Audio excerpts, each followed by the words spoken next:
I was not expecting to get an arch rival today, but here we are. Come on, man!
All right.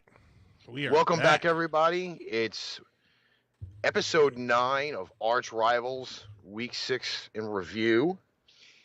Alex, this was one fucking crazy-ass weekend. Boy, was it.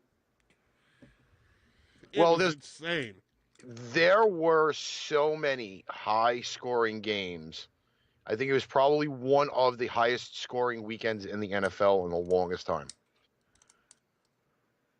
Oh yeah, it was pretty impressive. You know who didn't score really high points? The Who? Oakland Raiders. Damn. We'll get to that here in a minute. Yes. So I'm gonna actually just jump to some of these punches here. News from around the NFL. Yeah. Rookie Josh Allen from the Buffalo Bills will be out 2 to 3 games. He injured his little elbow. Oh, little elbow. In other news, we've got Von Miller screaming out, "We're going to kick the Cardinals' ass." Now, I don't know why. I know ass can be used in a dirty term, but isn't that also another name for an animal? You mean a donkey? Yes. So, NFL.com actually puts it as, "We're going to kick the Cardinals' expletive." Uh-huh. Okay, so I don't understand how people really decide that we're not going to use the name of an animal on a football website. Kind of gay, in my opinion. Well, you know, people are sensitive nowadays, Ricky. We can't watch football and talk about football like normal. Everybody's got to be comfortable and safe. This is true, but I mean, it's football. And, it is football. And the word ass is the name of an animal. So if you want to really be proper, then maybe he should have just said, "We're going to kick the, Broncos down." We're going to kick it with a dick, guys. We're going to kick them in the dick. That would have been better. I would have liked that one better. So your team is actually in the news twice this week. Your team's in the news this week, too. Yes. Unsportsmanlike conduct, buddy. Well, not your team. Your fans. Well, the fans. And I totally agree with the repercussions from that. Fans do get rowdy. They do drink a little too much. And they throw beers at the players. But then again, that's a known thing throughout sports. Hold on. Hey, Adam Gurley says we're boring. Then get the fuck out of here, dude. Get the fuck on. If you don't want to watch it, then don't watch it. I mean, or just sit there and rack us up with comments. We don't care. Yeah, go ahead. We love that shit. Anyway, so for once, a player actually took action against a fan, got him arrested, and not only did he get arrested and arraigned for the whole assault and battery style deal, but he also got banned from Gillette Stadium for life. Really? Yes. So he will no longer be watching Patriots games from field level in the end zone anymore.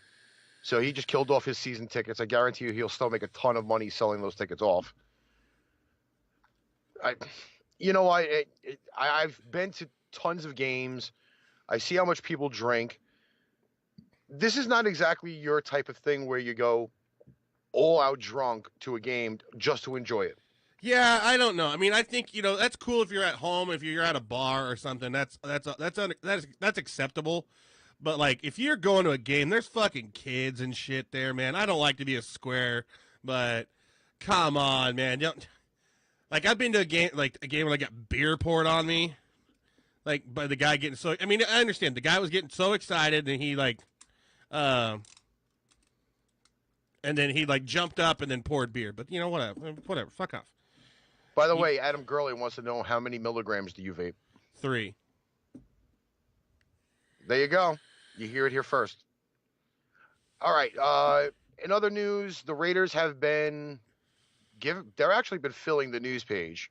Oh yeah. There was a article that was posted on Sunday before the game started in London that they were shopping Amari Cooper, and it was for a first-round pick.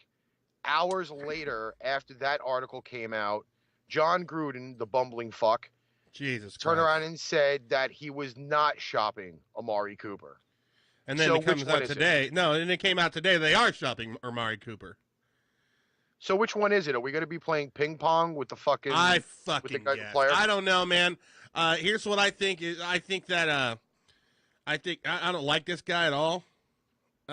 First off, I want whatever he is smoking, because nobody's going to give up a first-round draft pick for Amari Cooper. Maybe the Browns. I don't even think the Browns would even go that far. Let's be honest. It's not the offense. Maybe the Cowboys over there. The Cowboys, maybe, if Jerry Jones is really that itchy. But that's still not going to replace Des Bryant. There's no way. They're not even close. Other news from the Raiders: they did cut Derek Johnson. And Marshawn the Beast Lynch has a strained groin. Man, homeboy's not getting any sex for weeks. You better be able to. They got to buy this week, though, don't they? I believe they do. So, well, that's fine. Hi from Ray's Vegas is here. Yes. What's up, buddy? Leanne in the room. Adam Gurley's here. Gurley. Trin's here talking shit. I actually liked the tenacity from Trin waiting for the show. I was really excited about that. Who's old and washed up? Amari Cooper? This is like his 3rd year. Listen, I liked him as a deep threat when they matched him with Patterson on the outside. Yeah. And then all of a sudden Patterson just disappeared. Was only doing kick returns and shit, and then Amari Cooper was just by himself. Yeah.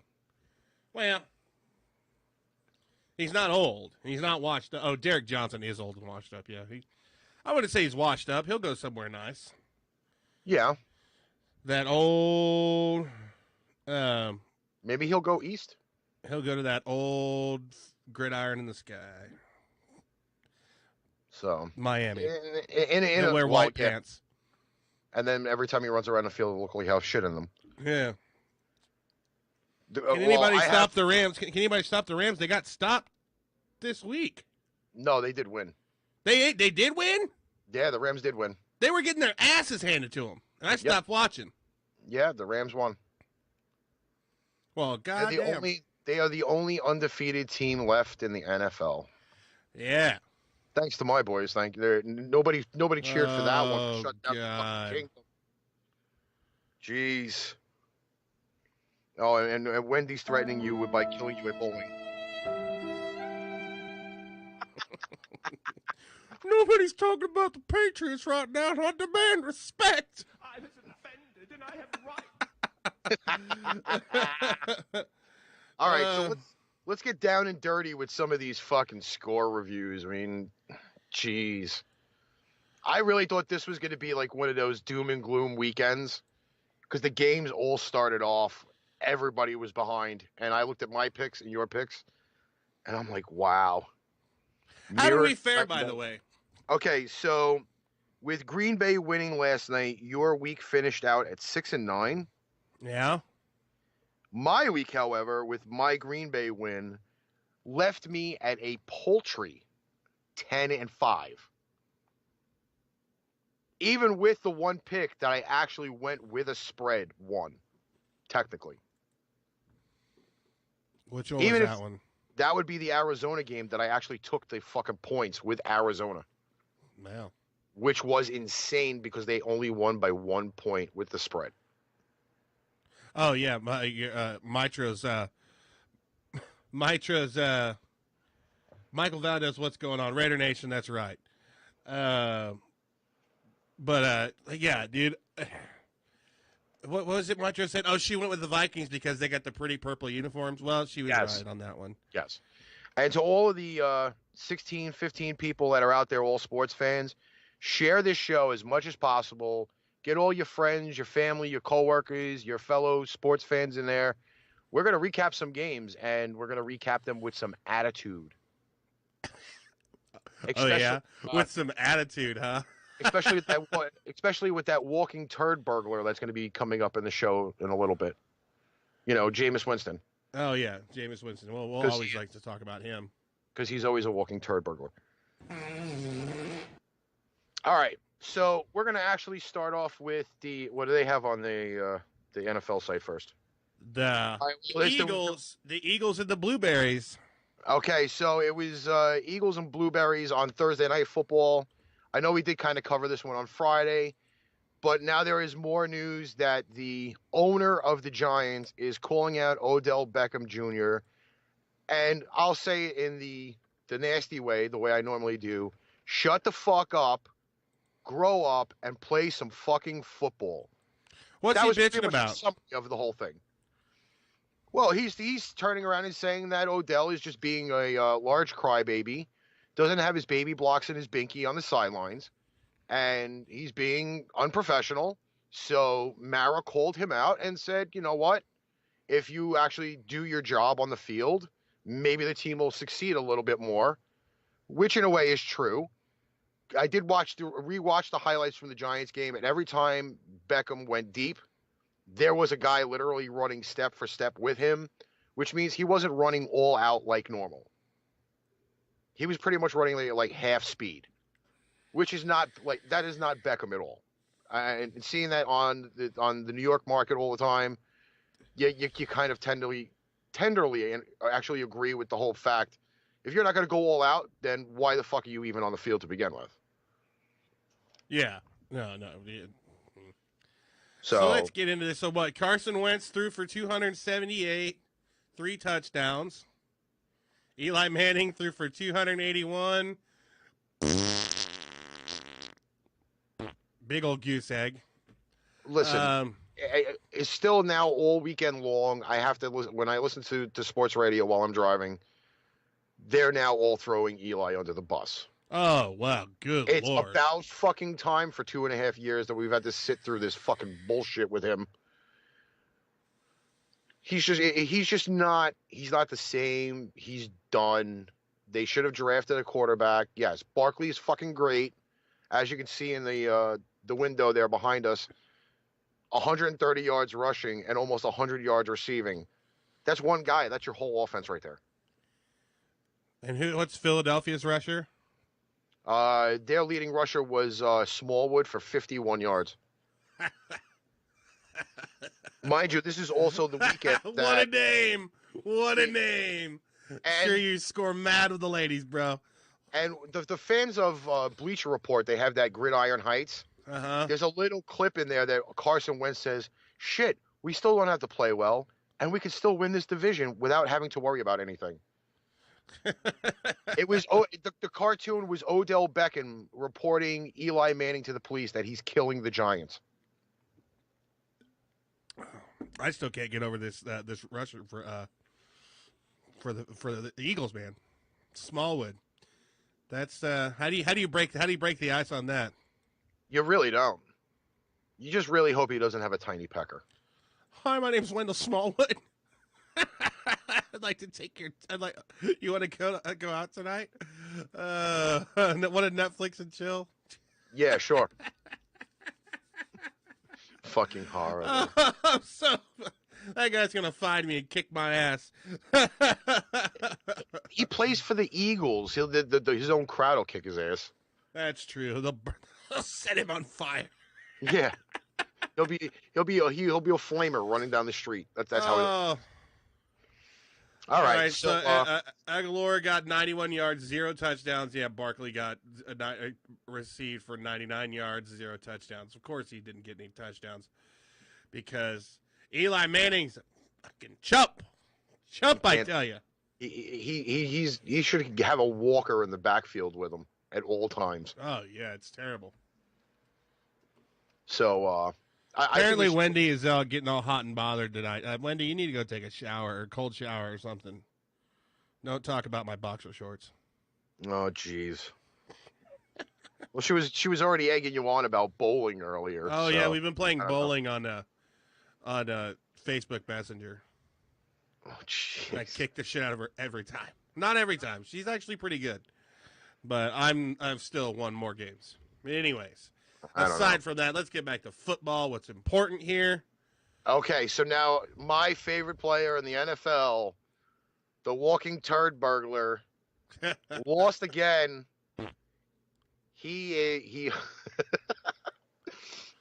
It was Atlanta Falcons 34 and Tampa Bay 29.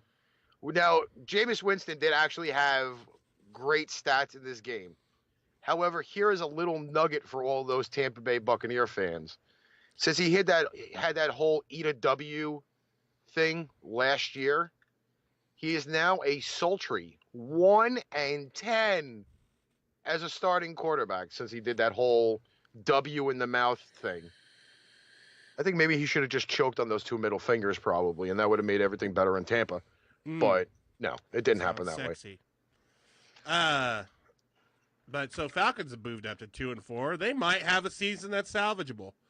Who knows? If it ends up being the fact that the Falcons actually snap out of that whole first 6-game funk, where they've put up a ton of points, and Matt Ryan was Matt Ryan in this game, 354, 3 scores. However, again, now Devontae Freeman is going on the IR for that groin injury, so he's not coming back for the rest of the year. Oh no! That just killed their run game, and again, Julio yardage, no visit to the red zone. That's uncharacteristic for 6 games being played in Julio not having 1 score in his pocket. That's weird. Plus, you received for 143 yards. How is one of those yards not in the end zone? Listen, they use him as a deep threat, and this has been part of the analysis that I've been doing on the Falcons, because I really was going to take over my friend's fantasy team who has Julio Jones on it, and 6 games in, doesn't have a touchdown. I'd be trading his ass. I'd be like, yo, you know what? Julio Jones is on the block because he's got all this yardage, but yet he doesn't fucking have any fucking scores in his pocket. Not cool. I know everybody keys on him, and he's already for the year got 44 catches, 700 yards receiving, averaging 16 per catch, and he's not been in the end zone yet. And his numbers are not bad at all for this season. So it kind of makes me wonder, is like Julio now like the decoy for like Sanu and their tight ends and running back? I have no idea. It's really perplexing to know that he just doesn't have any scores yet. Yeah, it's a little bizarre. I mean, whatever. I guess we'll see how it goes. Maybe he'll get 1 this year. Let's place a bet. How many times do you think Julio Jones is going to make it into the end zone? I'm gonna say 3. I say probably toward the end, maybe about 6. At some point, you're gonna come up against a team where he's gonna be able to just run rampant like he did last year. I think he had 3 games last year with almost 200 yards receiving. So at some point, he's gonna get loose. I don't know. Giggity. Well, we'll see. He might get in there 4 times, maybe 5. I don't know. But, I mean, it's a numbers game and all, but, like, how do you go 6 games and not even have 1? Adam Gurley says 4. Yeah. And Trent has given me the update that Julio hasn't scored since week 12 from last year. That is a drought and a half. Yeah. So, by the way, the pick for that game, Uh-huh. I won the pick, and you picked the Turd Burglars. So, and believe it or not, TB actually does stand for Turd Burglars, not Tampa Bay Buccaneers. So I thought it sounded for tuberculosis. it could be for that too, or Taco Bell. You know, it could be for a lot, but for Tampa, it's the Turd Burglars. All right. Well, there we go. From the mouth of Ricky, the Tampa Bay Turd Burglars. All right, so we got. Would that make them the Butt Pirates? Probably, I think so. Oh no. All right, Carolina and Washington. This was actually a good game.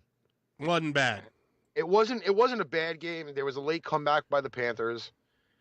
Cam's numbers, obviously, you see the listing there, was the leading rusher and the leading passer for the Carolina Panthers.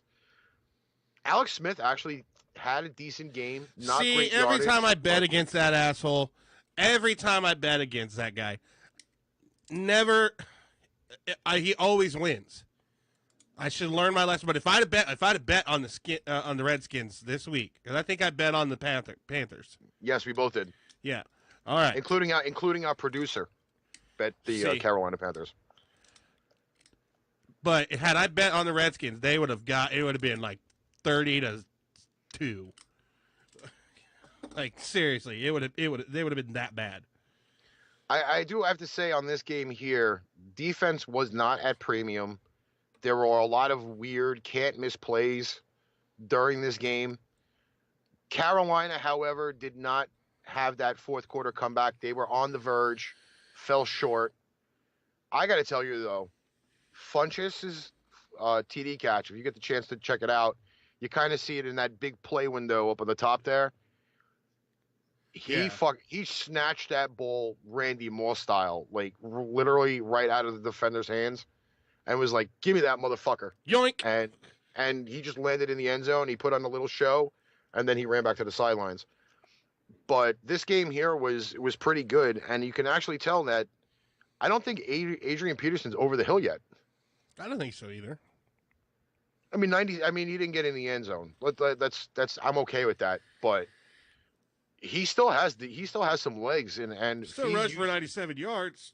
If he's utilized real well, I think he lasts the entire season. 1,000 yards, I'm not sure, but he'll get a couple. He'll get quite a few. Yeah, absolutely. Well, so technically, all three of us lost. Yeah, on that one. Yep, and then we're going to talk about this pro-choice battle right here. I would have made the choice to end that life. Good Lord. The Raiders versus the Seahawks in the UK. What a shit show. Jesus Christ. I stopped watching it in the third quarter, and I was like, yeah, this is stupid. Wasn't that score like 17-0 at half or something? 17 or 20? Oh, yeah, it was 17-0 at half. And then we got an extra point at the very end after missing like two. I got to tell you, I was actually driving out to Walmart while this game was happening, and I looked down at the thing, and that's where I put the message up, and I'm like, man, dude, Raiders really do suck. I really thought this game was going to be a ton different, and apparently we were both wrong because we actually had some faith in the Raiders in the silver and black attack, but man. Although our producer was only about 33 points off on the final score that he picked. That means you didn't win, Derek. So fuck off. So at that point, I thought it was very interesting. And you look at some of these numbers, and these are kind of gaudy numbers as well. Although Wilson throwing 3 scores, and most of them were him running around throwing the ball. Yeah. So he was out of the pocket a lot. And there is a really, really horrible meme of Derek Carr getting sacked in the fourth quarter and crying. Man, he wasn't crying. That was his mascara was running. And he, after it came off the field, had to go into the little blue tent to get his gooch checked. Oh, God. But this is also the game that Marshall and Lynch got hurt in, and Amari Cooper got laid out in. Jesus Christ, did you see that hit? That was an extremely nasty hit. If you get the chance, check dude, it out. Dude, they ragdolled that motherfucker, dude. I mean, oh God, I was like, man, is he dead? Like, he got hit, and it's just like hit the ground, like, and then wasn't moving. I was like, wow, that guy I just think I just watched a guy die. I'm gonna start I'm gonna get that audio clip that every time a guy gets laid out, you see the meme on Facebook or online. He goes, "Oh, he's dead." I'm just keep playing that meme every time I see that thing happen. But again, we go back to that whole news thing in the beginning where they say that they're shopping him, and then he gets laid out like a freaking ain't nobody gonna want fucking cuckoo brains over here because he ain't gonna do shit. He got laid out like a bad rack of ribs. Oh, dude. Like, I felt bad for him. Like, I felt so bad for him, man. I like Amari Cooper. Don't get me wrong. He hasn't done much this year, but he ain't going to be doing much if he, you just see a dude get hit like that, and you're like, shit. Oh. It kind of hurts you a little bit, man. It's like, God damn, that guy. Listen. It's like in Looney Tunes, man, when he's got, like, the birds going around. It's like those were going around him all day that day. Just to reply to one of the viewers, Michael Valadez, Carr really is not the problem. No, he's not. He's throwing for 70-some%. Maybe not now after that game. The play calling is not great. I'll break this down a little bit. Okay, I'm a Patriots fan. I admit that, but in general football, I will break a lot of that shit down for you. All right, he's got 7 scores, 8 picks. He's got almost 2,000 yards fucking passing, passer rating of 89.4. That's not terribly bad numbers for a guy who's running around that the offensive line is not protecting him. No. Okay? Carr's not the problem. And to honestly tell you, and if you really want to go into even deeper numbers, you go into that running game that the Raiders have, okay? They're not running the ball particularly well either. So, offensively, if you're kind of looking at the fact that you want to put your finger on David Carr, Derek, I'm sorry. David Carr is his brother. I always get them two bastards fucking confused. Okay? David Carr played for the Texans. But think of it this way. Now, I personally, I like running backs as well, or halfbacks, if that's what you really want to call them. Through 6 games, now with Lynch being fucking hurt with the strained groin, he's got 90 carries, and he doesn't even have 400 yards rushing yet. You know, I'll tell you one thing about Lynch. I like Lynch a lot. I think Lynch is a very valuable asset for this team. But I notice that he tries to be beast mode all the time and just, mow dudes over. When there's an open hole he could run right through and get about 10, 15 more yards. It seems like he's always just trying to, wherever it's the most congested, that's where he goes. He's like, watch, I'm going to mow these motherfuckers over. And it doesn't happen all the time. It does happen most of the time, but not all the time. So he's not a long. I think we use that guy way too much. I think we need to use him for what he's made for, which is punching it in the end zone. He's a red zone. He's a red zone running back. I don't know why we're fighting this, but they just seem to hate it. And I agree. I agree with Trin. I think Gruden's killing this team. Yeah, but Gruden's not the offensive coordinator. Well, and I think that's the issue. I think did that whole staff change when Gruden walked in, or is it that? Then that's probably going to be your issue. If that whole staff changed, now, you want to talk about how bad Carr is? This is the 5th offense he's had to learn since he's been playing. So then, why are we going to put the blame on him? Is if he's going to learn a new offensive system every year when a coach leaves? That's not fair to a player. Come on, let's be honest. As a general football player, do you want to be sitting there learning 5 different fucking playbooks every fucking offseason that you have a new coach? I don't think so. Agreed. I'd be like, you know what? Money was great here. Playing in Oakland was great here, but fuck you, I'm leaving. Send me to fucking Arizona or wherever where they need a fucking quarterback. I'll fucking go play there because At least I know if that fucking place, that system's going to be in place for a long time. Shit, I'd rather just be there. Let's be honest. Well, he is getting. I agree with Trent. He is giving Derek's talking shit.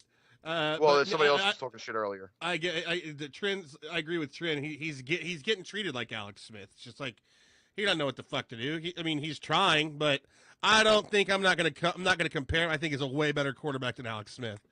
But he needs He needs guys he can play with. Really he does. We need a better O-line. But it just seems like, people were talking about the Raiders being amazing this year, how badass they were going to be. And then all of a sudden it's like, okay, we're 1-5 now. Where's all this we're going to be badass talk? Oh, we got Chucky back. Oh, no. Fuck Gruden. Fuck Gruden up in his stupid little haircut. And he looked like I can't even say the freaking goddamn word. He makes me so angry. He looked like an ugly fucking mule standing on the sidelines on Sunday. He looks like he's got the Mark or the Davis haircut. He's got the little penis, the little penis haircut. I don't like it. Well, either way, we move on because I could sit there and rank on frickin' Gruden all goddamn day. Maybe he should go back to doing the Corona commercials because he's probably better doing that. He's a freaking douchebag. Fuck him. All right, up next we got the Jets and the Colts.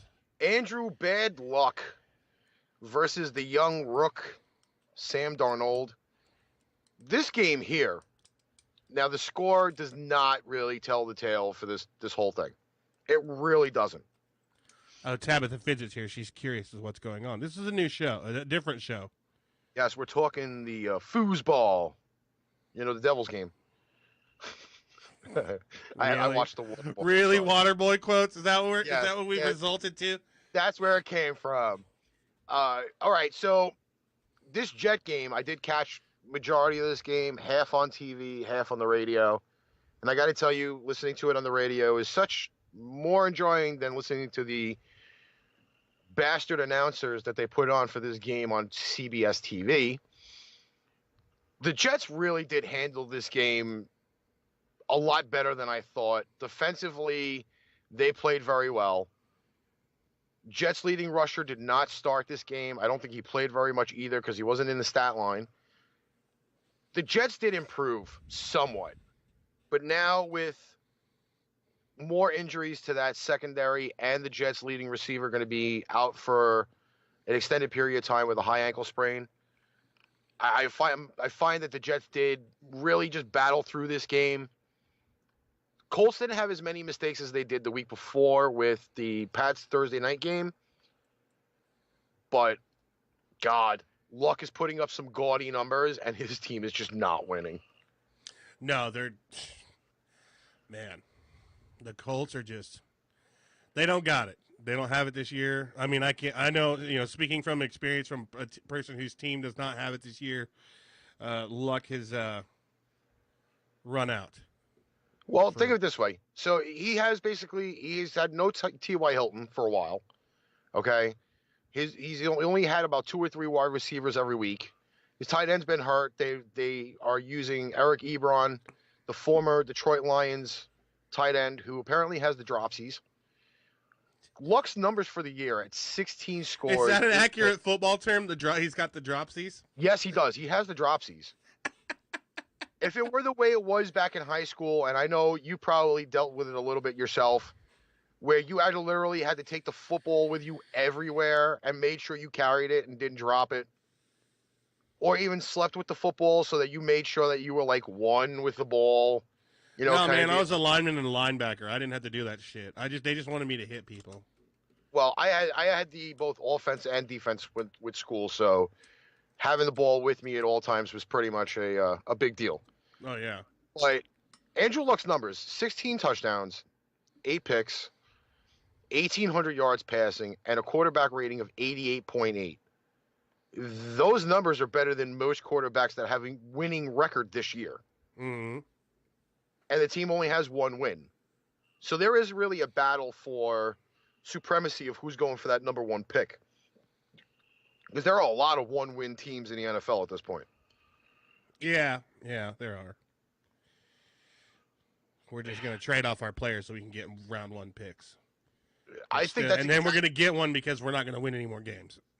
But I honestly got to tell you though, I think at this point, the Jets trading for what they did for that 3rd pick in the NFL draft is great. It might hurt them in the future. Darnold is he's maturing a little bit. He's obviously the gunslinger like a Brett Favre from back in the day. I'll give him that. He's going to get a full year of seasoning because he started the whole year.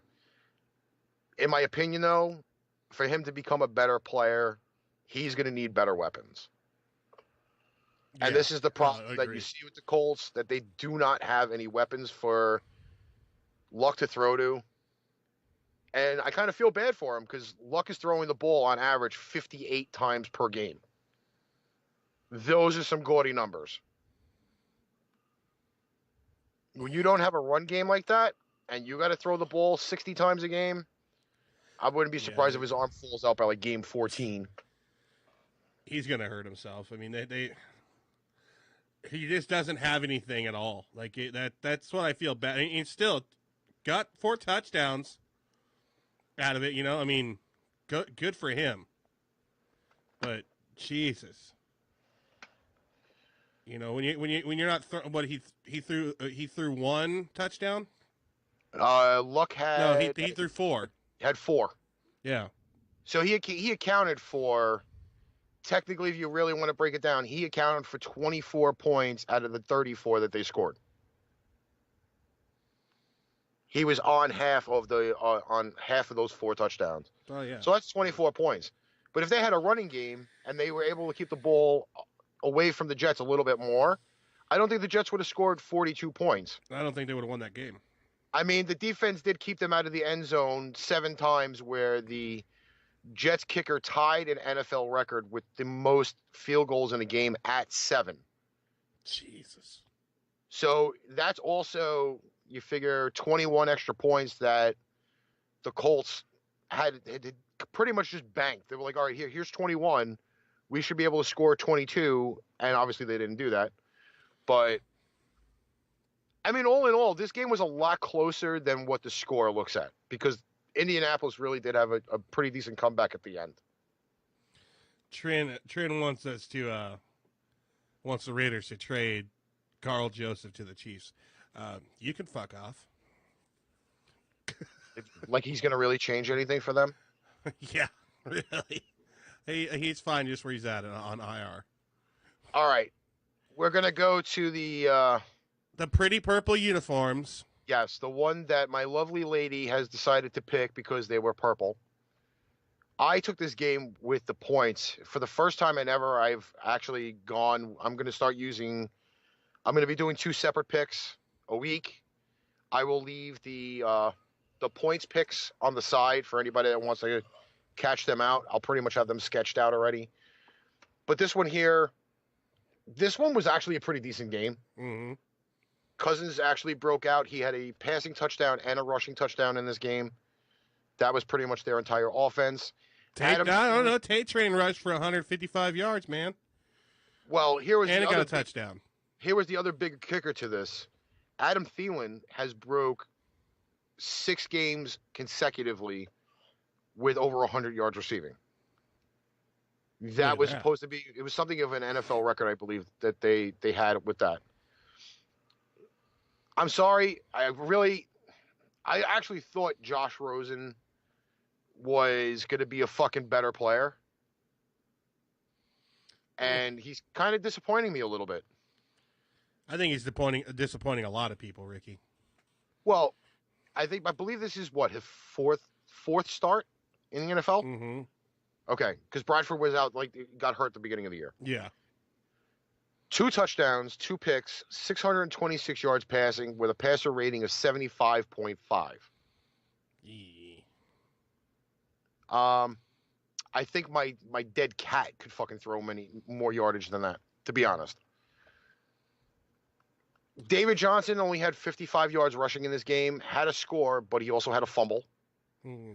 So maybe he needs to carry around a loaf of bread more like we used to do in high school.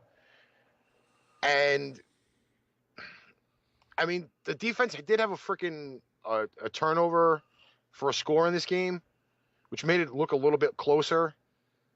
Obviously, the Vikings didn't cover the Vegas spread because the Vegas spread was 11 when we looked at it on Friday, and they only won by 10. Minnesota is going to be coming to New York this week, so that should be very interesting. That would be green versus purple, so I can only imagine what the female pick would be on this game. Oh, God. But I'm excited to hear it, though. This is also the first game that Mr. Murray had over 100 yards rushing for the season.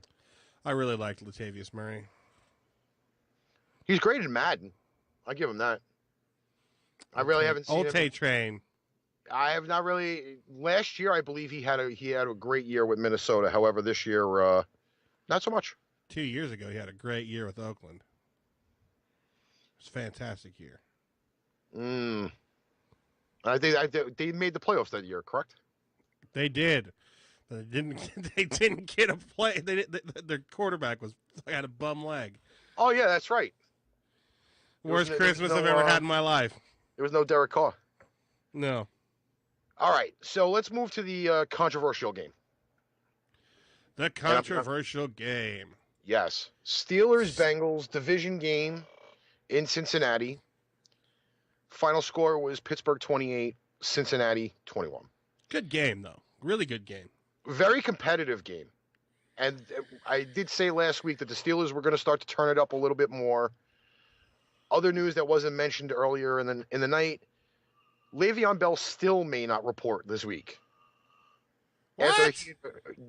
Earlier this month, they said that He couldn't play till week 6. No, he was going to sign and return in week 7 back to the Steelers. So that way he would have from week 8 till the end of the season to play. Mm-hmm. And then he becomes a free agent because he's only signing the franchise tag. So in this game, Pittsburgh was behind.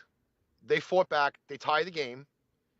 And the last play that Big Ben gets to throw, according to a lot of fans, now, again, this is where I had to consult with the NFL rule book on this, on the definition of a legal pick play.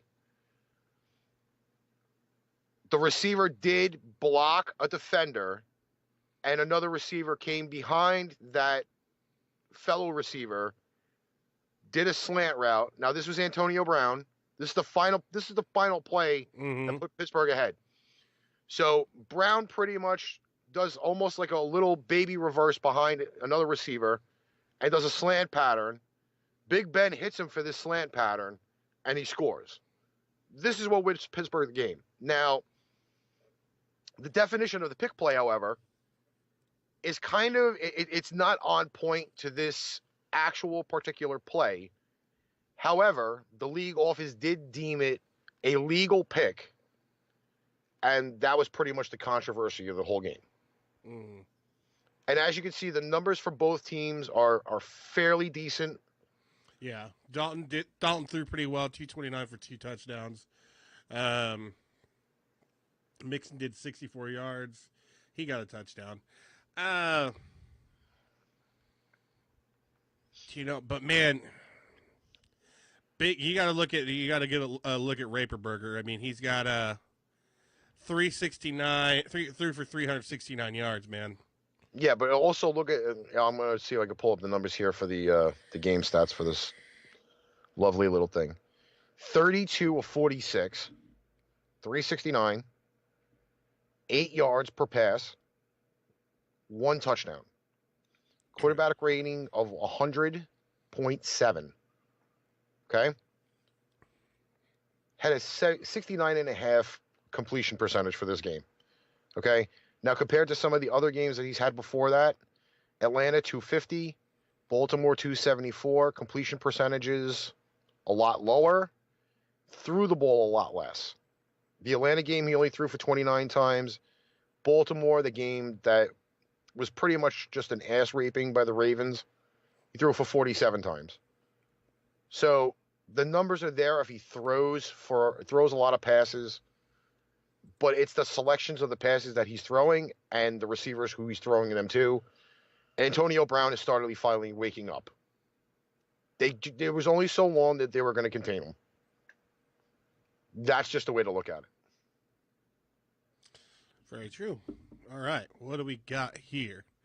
We've got, well, man, I was real sad about this one, honestly. Well, the Chargers versus the Browns. Well, I could tell you already the advantage the San Diego Chargers had. The Cleveland Browns were not wearing the chocolate uniforms. Oh, that's probably it. They were wearing the white uniforms, which is not their home uniform, by the way. That was a weird issue that I had with this because the Browns were playing at home and were not wearing the home unis. Couldn't figure that out.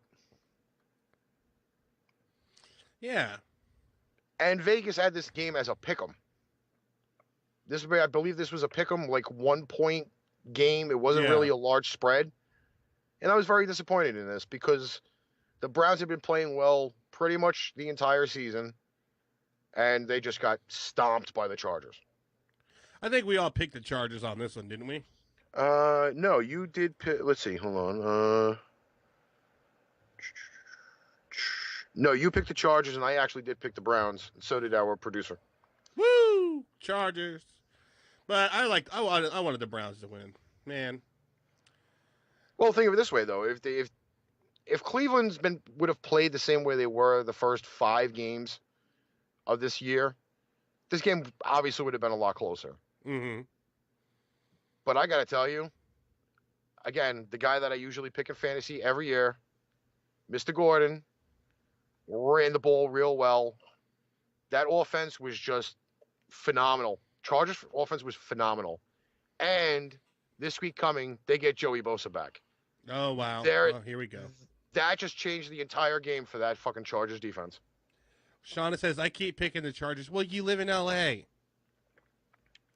And she is a Chargers fan, I think. Yeah. So, what is up with this fucking couch deal? Oh, you never heard of the couch auction? Yeah, I think it's a joke. It was a joke from like 9 months ago, but people are still trying to beat it into the ground. It's not really. It's kind of stupid. I just ignore it. It's so 2000 and late. Fucking douchebags. Get a fucking life and go fuck yourselves. So I think we should move to the battle of the black and blue teams, pretty much. Buffalo and Houston. There we go. I got to tell you, I watched this game on the replay on NFL Red Zone. Oh my God. Did both teams really just look like they were taking a dump everywhere? No, yeah, it wasn't pretty. It wasn't a pretty game at all. And again, you see these numbers, they are very disgusting. Tykes, little Tykes, the football Tykes, put up better numbers than this. Yeah. Houston's Texans offense was miserable. And obviously it's Buffalo. Okay? Yeah. But now in this game, Buffalo's quarterback did have a chance to bring a comeback. He's also the same guy that had 6 picks in a game last year. Or threw for 6 picks in a game last year. And what do you think he did to end the game? He threw a pick. Threw a pick. And I was of course he did. Mr. Peterman, I believe you should get a new job as maybe the team's towel guy or the traveling water boy or maybe like a air conditioner or heating mechanic for the Buffalo Bills because you suck. You sucked last year. I don't know how you got a starting job this year, but you still suck. So much hate, Ricky. So much hate. Again, this that comes from a city that is just known for their buffalo wings. This is where it originated. That's why they call them the Buffalo Bills. It's pathetic. Not even. You really can't even just Simpson played there. I mean, and look what he did later in life. Great things. I think the only thing O.J. Simpson was great for things. was the spoof movies that he was in. Oh yeah, what was that? What was it? Naked Gun. Yes, Naked Gun. They made 3 of those. He was in all 3. That is the highlight of fucking O.J. Simpson's career. And of course, the trial. Yeah, at the trial. Although I did want to actually get a white Bronco after that whole thing, but I didn't want to get, thought that I was O.J. Simpson driving around in New York City. So we just leave it at that. There we go, right there. So I know on this next game, our producer probably went Limp Bizkit because it was the Chicago Bears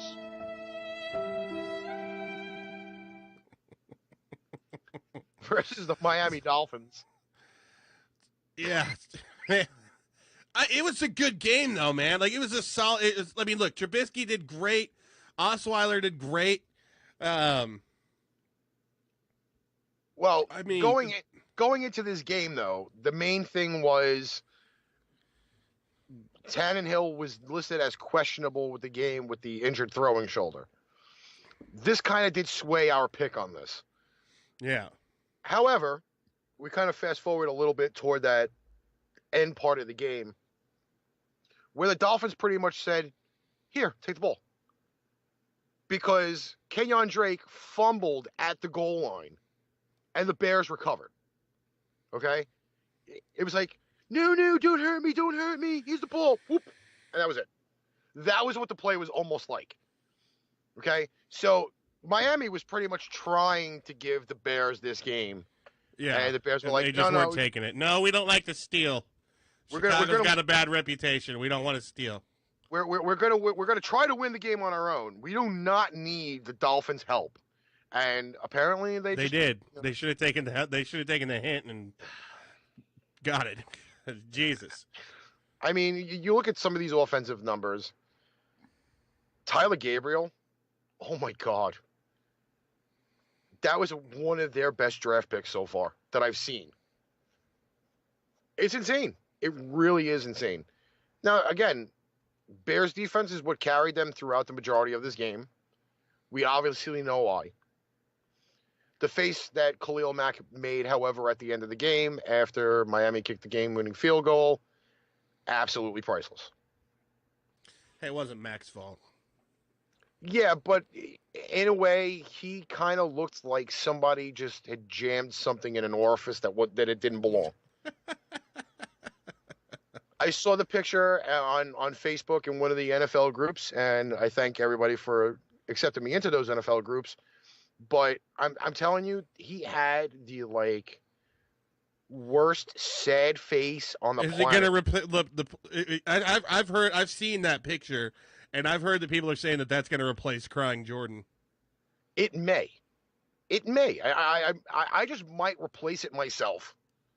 I really just may do that. I might be able to set that millennial standard for trying to get rid of the Jordan crying picture and just make it look like Khalil Mack instead. Started off so great. Yeah, no, not so much. Oh, he's a good player. Don't you say he's not? He's still he had nothing to do with it. He did his best. How many sacks did he have in this game? You know what? I was actually trying to find that, and NFL.com said denied. Neat. So. All right. We go to the one of the two last standing and undefeated teams in the NFL. The Rams. And the Broncos. Now, by the way, the weather report for this game said it was supposed to snow. And it did. But during the game, you did not see very much snow at all. Well, they have a heated field. Though the Emmanuel Sanders touchdown play, that was pretty cool.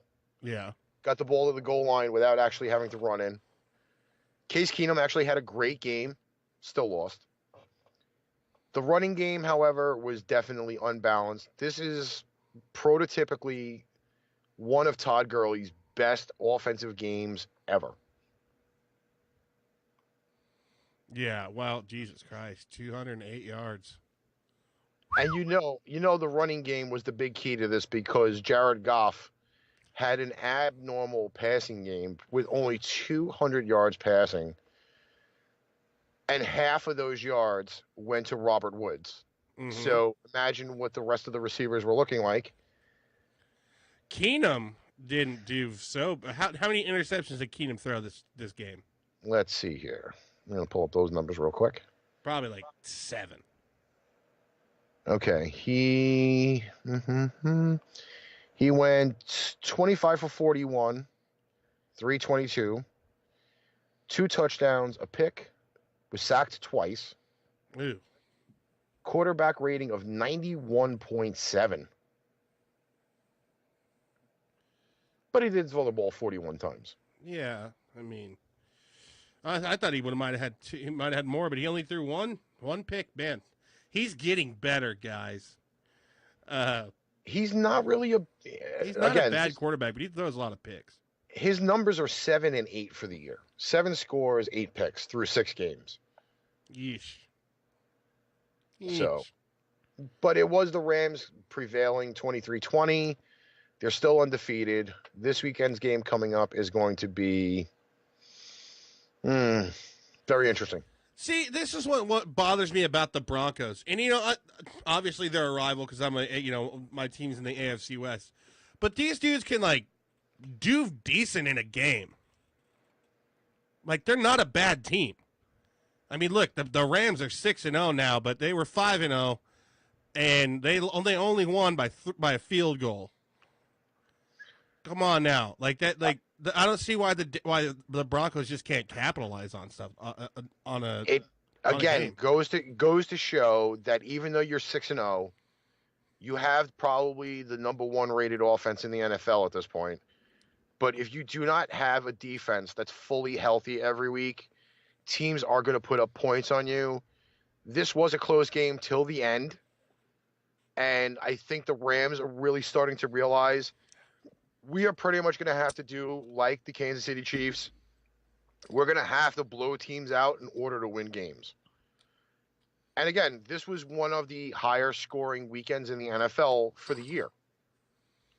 I mean, when you go to the next game, it wasn't really tremendously high scoring. It's one of those rarities that you see where it's a shutout. Yeah. It was high scoring for, as high scoring as you're going to get, but Jesus Christ, man. But 21-0.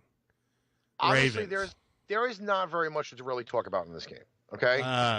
You only talk about what happened to Marcus Mariota's beautiful, like, breakouts and stuff. Well, I think they officially broke out and decided to leave Tennessee. Because if you actually look at the yardage here, Mr. Sharp had 1/3 of his passing yardage. He did all the running and he did all the passing, and pretty much got decimated by that lovely pressure Baltimore defense that I actually really, really like. If you like a defensive team, the Baltimore Ravens are the ones to watch. And they did have 11 sacks this week. So 11 sacks. That was like again, 11 sacks. Yes.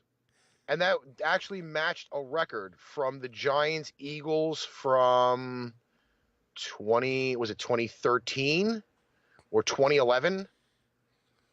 But it did match the record. It was a lot of them. Man. So that was just, again, there's not really very much to talk about with this game because Titans started off well, and I believe they have dropped to 2 out of their last 3 games. All right. Well, next game, how the mighty have seemed to have fallen. And how the mighty have shut up. Yeah. Because Jalen Ramsey was just mumbling in his press conference after this game at 7-something Central Time. Jacksonville 7, the Dallas Cowgirls 40. Jesus. Now, how do you go home and see your kids after that? one of the linebackers said the same thing in this game that the Raiders linebacker said in the game in London. Well, at least I'm alive. I can go home, stay with my family, and get my wife pregnant again. That was an exact quote from one of the articles that I read Sunday night before the Patriots game. Who said that?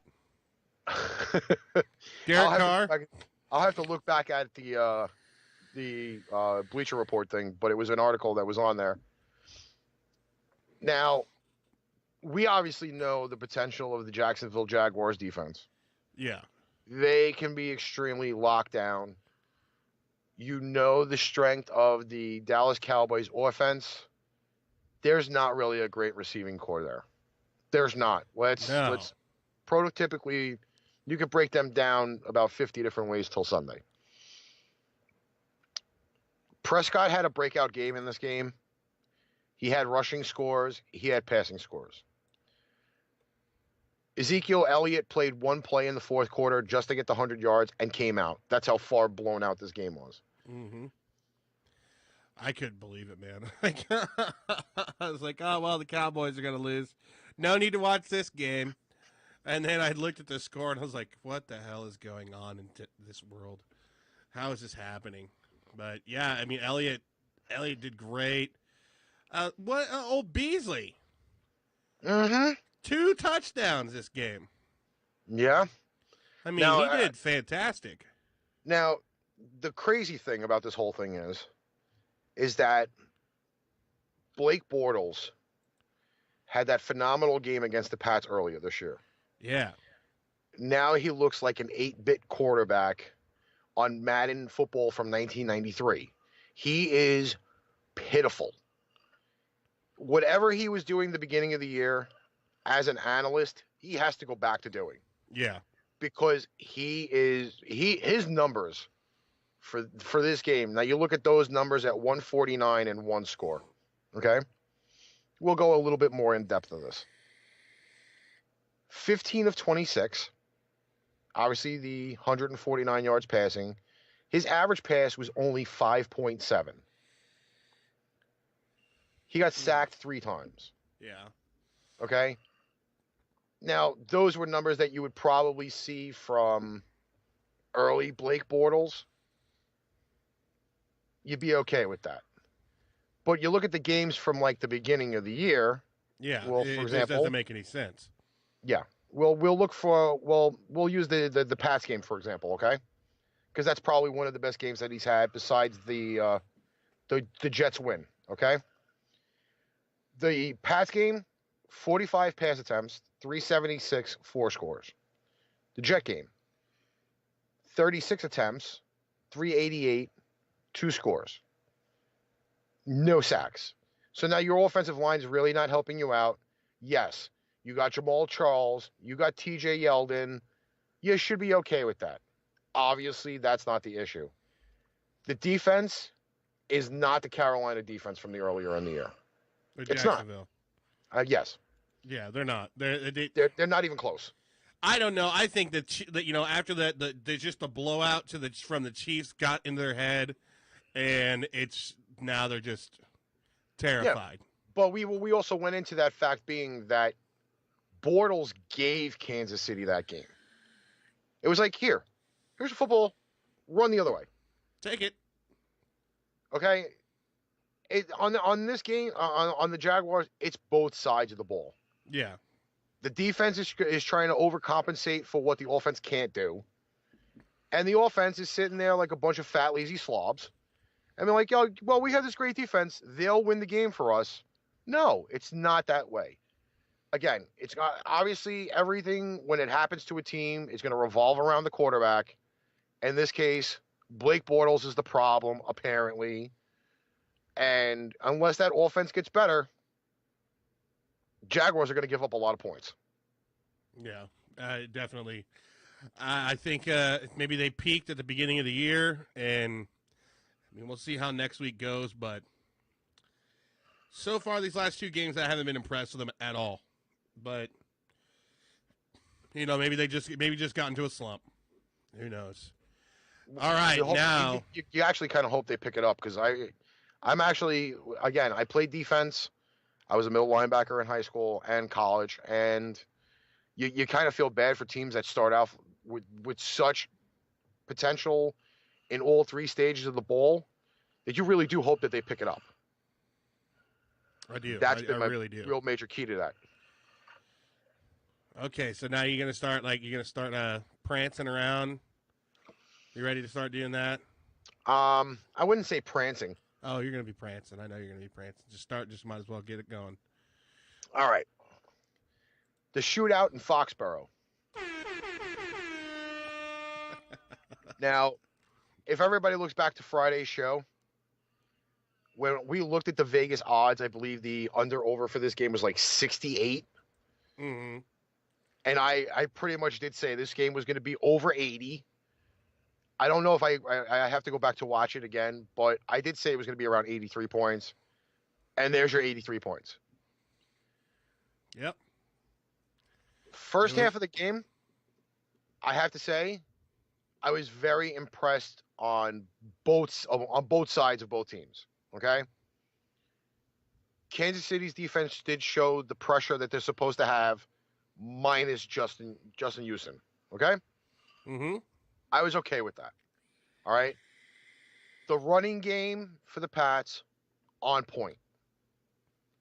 That is one of the recipes that Denver showed the week before on how to try to keep Kansas City's offense off the field. The less time Kansas City has production on the field and then that time of possession, you pretty much can take the Chiefs out of the game. Agreed. No, yeah, you're right. Like with that Denver, that's exactly what Denver did, and that's what New England did. I mean, just you got to run at them and just keep the clock going down, because if the more time, I mean, look at Mahomes, 353 for 352, 4 touchdowns. You need to keep the ball out of the air with that guy. But see, here was the key, though. Okay, now from my recollection of it, I'm not going to go very deep into the numbers for this.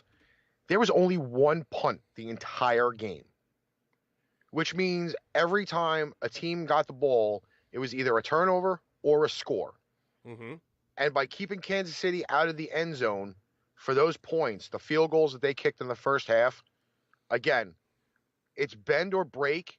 But once you get into the red zone, if you keep Mahomes mobile and running around, and especially if he thinks he's Derek Jeter throwing these jump passes all the time, he's going to overshoot his receivers. So obviously pressure A is the key, but also as well, the difference was second half coverage changed. That was the very big key. And you look at Mahomes' numbers, the first half, I only believe he had maybe 115, 120 passing yards. And he had all that yardage was all second half. Mahomes did show me a lot. Again, barring any injury, I don't fucking say that any player should be injured or you'd want them to get injured. But barring any injury, this could be the new wave of the future. I'm still not fucking totally sold on Mahomes yet because we've not seen him in a playoff game. This was the first game that he's gone against, if everybody wants to call it the evil empire of football, or they want to call the Cowboys. You know what, that. Man? I don't know. I think, honestly, I'll be honest with you, dude. I think that the Chiefs had every chance to win this game, but when they were ahead, and then it's like Trent's saying here, because that's what I noticed. Like, how do you leave Brady with 3 minutes left? Because they threw one pass for 76 yards. That's why. The most clutch quarterback in the NFL. This guy was losing in a Super Bowl, was down by 20-some fucking points, and then came back in the second half and beat the shit out of the Falcons. Because that's what Tom Brady does. Because he's a badass. And so 3 minutes left, and you give it. That's asinine. That's terrible coaching on that. You wouldn't try to run the clock down a little bit more Because you don't want Tom Brady to get the fucking ball. Gave him the ball with 3 minutes, goes and scores. Oh, now they get then they win by the extra point or the field goal. Which again, now at the 2-minute warning, I don't normally do this, okay? But again, and a lot of people don't realize that for me being a Patriots fan for so long, I've been through too many of these games where there's got to be a fourth quarter comeback. There's got to be a 2-minute drill. You got to the defense has got to stop a bad bleed or something. I've been through way too many of these games. So when I got to the 2-minute warning on Sunday night, put my jacket on, I went outside, I lit the cigarette, and I see the pass play to Gronk, and you're already in field goal range at this point, okay? So now you're going to kill the clock, and I have people telling me, oh, they're going to run the ball. They're going to run the ball. Why? Why would you risk a turnover? First off, this is Brady, okay? Yeah. He's going to pull off the smartest play. He's going to move to the middle of the field, kneel the ball down, and then they're going to kick a field goal. And then go. And that's the end of the game. But this is probably, if not one of the best games I've seen Brady play this year. I watch every game, every Sunday, and I've watched every Patriots game from God knows when. But 41 years old, Brady looked really good. Yeah, I mean, now that he had his weapons. But you say it right, but that's it right there, though, man. I mean, he is probably I don't know if I've been trying to think of quarterbacks that are better than that I've seen that are better than Tom Brady. I can't think of many. Like, you want to talk about Favre, okay, we could talk about Favre. You want to talk about Montana, you want to talk about Steve Young. Dude, no one's done what Brady's done.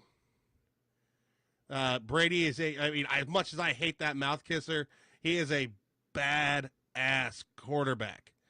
And, yeah, I agree with Trin.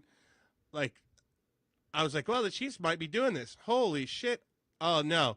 Brady's got 3 minutes left. Fuck off. It's over. The Patriots are going to watch. And I was like, watch, Patriots are going to fucking win.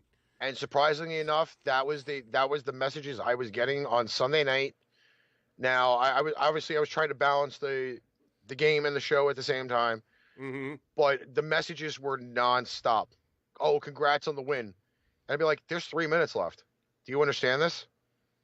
Anything can happen in 3 minutes. Again, I've been through so many of these games where I get up, I got to walk around. I'll admit it. I'm a very passionate fan. I'm not going to be as upset as a lot of other fans where they throw their goddamn TV or they throw something through the TV.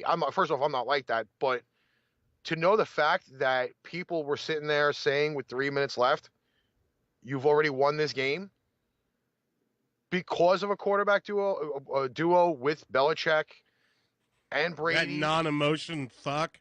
God, I hate that guy so much. But he's just a stone cold killer at that point. Oh, yeah. But I got to tell you, though, I was very impressed with the Mahomes kid. Kermit? Yes, Mr. Kermit the Frog. I had another name for him, too. I just can't remember. But I was very impressed, and I think Kansas City probably, if they don't have the same snowball effect, because this happened to them last year at Week 6, too, when they lost to the Pittsburgh Steelers, and that was the start of their nosedive. So it may be deja vu again. I don't know. I can't really wait to preview the Kansas City game for Week 7.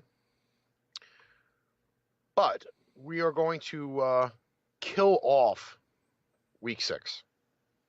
Well, we got one more game. This game here, I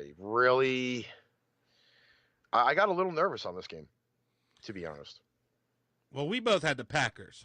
Mm-hmm. And, man, why do the 49ers get off being like one of the shittiest teams and then just coming back and like almost winning a game?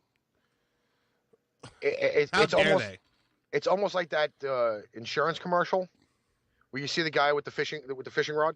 Oh yeah. You almost You got gotta it. be quicker than that. You Yeah. gotta be quicker than that. Yeah, that's the San Francisco 49ers.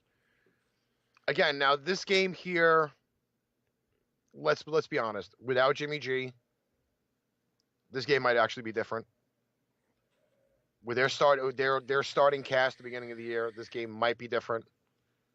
But it's Aaron frickin' Rodgers. Let's be honest. Yeah. He's obviously made a showcase for doing this in prime time every time he plays. The numbers right there alone, 425 and 2 scores. And he drove them down the field twice in 2 minutes in the fourth quarter. Most impressively, though, and this is not for a lot of the position players ever, the turnaround of Mason Crosby. From GOAT to hero. 13 missed points last week to kicking the game-winning field goal this week. How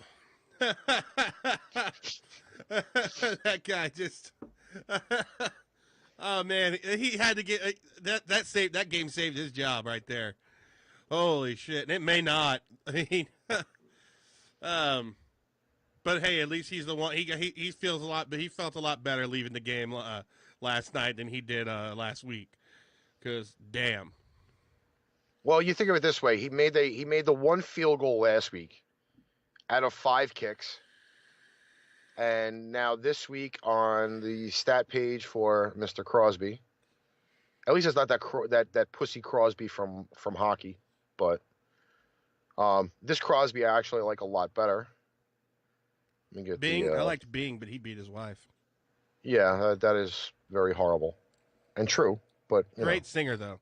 Good but Mason Crosby this week was 4 for 4 on field goals with a 51-yarder and 3 extra points. So I guess he kind of got those 13. He got those 13 points pack plus. Yeah, well there we go. Attaboy. Michael Pena says you go you miss five kicks and you come back and totally redeem yourself. That's the best way to do it. And I got to tell you, the hugs at the end of the game were pretty kind of like heart-wrenching to know the fact that you screwed the pooch the week before, and now all of a sudden you're the hero after. So I guess that's the bounces of football, really. Oh, broadcast interrupted. Hold on. I don't know. I'm still here. Okay, cool. You're still there? Maybe it was just my phone. Okay, that scared me. Oh, it could be the scared. net. It's all right. But yeah, that was pretty much the meat and potatoes of the lovely week 6. Yeah, week 6. So now what do we got? We've got to talk about this here. Let me get all the way up to the top. Let's go into week 7, Thursday night. The Donkeys at the Redbirds. Who do you have? All right. I don't know. To honestly say, I'm probably going to go with the Broncos and hope that they wear their orange jerseys so they look like running pumpkins. To be festive. Oh, that's on my birthday. Jesus. Come on, Cardinals. Well, that might not be the way to celebrate your birthday, is to watch this game. Because I feel a lot of throw up and diarrhea during this game, knowing the fact that you look at the rankings for both teams. Oh, yeah, let's go to those rankings right here. You have the 10 best rushing offense versus that 24 ranked defense. And with as many bullets as the Broncos have, they are poo-poo in the toilet. So 27th ranked defense. Jeez, they dropped down a lot. I'm really not saying that's because frickin' Aqib Talib went to the Rams. There is no way that really happened that way. But I probably will lean toward the visitors on this game. Arizona's playing for another draft pick. Let's see. We got Trin said if Denver's run defense sucks as bad as it's got, I got the Cardinals, but I don't see it happening 3 weeks in a row. Yeah, I agree with that.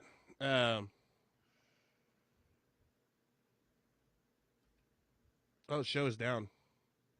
Well, it's still playing on my phone, so Still I don't playing know. on your phone, then that's fine. That's as long as it's still on your side. Now it's back up on mine. All right, so I'm gonna run with the Broncos. I don't have the NFL spread on this, but I'm pretty sure when Friday comes, if the spread is as close as they say it's gonna be, then I'm not gonna worry about points on this. But I'm gonna probably go with the Broncos. We're frozen, dude.